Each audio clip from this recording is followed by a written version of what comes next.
इश्टांनो, आता आमी शिंपेंतलीं मोतयां आयकुया.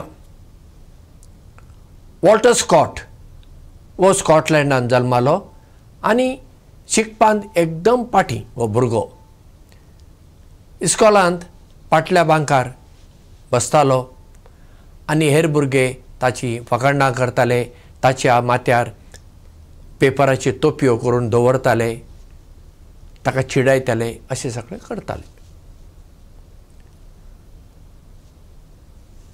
एक दीस अशें जालें, रॉबर्ट बर्न्स म्हणलो एक इंग्लीश कवी स्कॉटाच्या घरा आयलो आनी ताणें अशें ताच्या घरांत पळयलें, वणटीर एक चित्र आसा आनी थंय कितें तरी अशी एक 2 वळी बरयल्ल्यो आसात. ताणें घरच्यांक विचारलें, हें कितें हांगा बरयलां, हें कोणें बरयलां? घरच्या बापायकूय खबर ना, आवयकूय खबर ना तें कोणें बरयलां तें. तेन्ना स्कॉट थंय हळू असो येता आनी म्हणटा, ती कविता हांवेंच बरयला आनी त्या कवितेचे कितें दुसरो भाग उरले आसा पळय वळी, त्यो तो सांगता. त्यो आयकून रॉबर्ट बर्न्स ताका म्हणटा, तुवें बरें बरयलां, बरयत राव, एक दीस तूं एक फामाद कवी जातलो. रॉबर्ट बर्न्साची ही उतरां वॉल्टर स्कॉटाक लागलीं. ताणें ती काळजांत जगोवन दवरलीं आनी तो कविता बरोवंक लागलो आनी फुडें स्कॉटलँडाचो एक फामाद कवी जालो.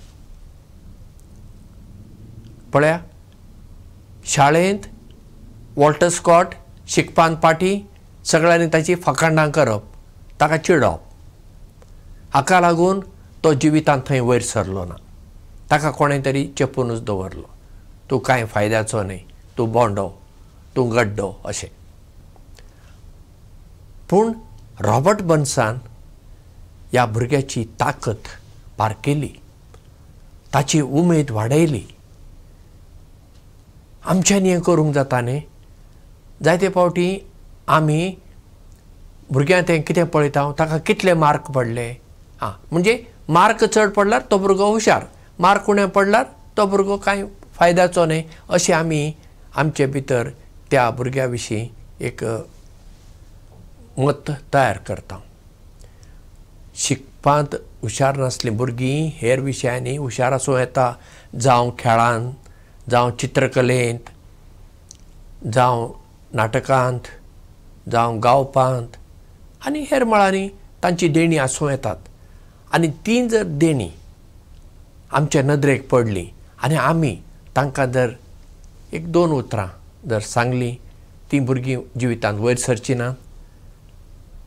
रॉबर्ट बर्न्साक लागून वॉल्टर स्कॉट हो भुरगो फामाद कवी जालो. जर रॉबर्ट बर्न्सान उमेद वाडोवपी 2 उतरां सांगूंक नासलीं जाल्यार वॉल्टर स्कॉट ताचें नांव आज कोणाकच कळीत आसचें नासलें. पूण उमेद वाडोवपी उतरांक लागून वॉल्टर स्कॉट फामाद जालो. तर आमी हेरांची देणी सोदून काडुया, तांकां वयर सरूंक हातबोट दिवया. दुसऱ्यांचे नकारात्मक पळोवचे सुवातेर तांचे ते असले सकारात्मक आमी पळोवया. फकत शिकपाचेर म्हत्व दिनासतना देवान तांकां कसली देणी दिल्ली आसात, तांच्या लागीं कसली ताकत आसा, ताचेरय आमची नदर थिरावया आनी हेरांक आमी वयर काडुया. देव बरें करूं आनी मोग आसूं.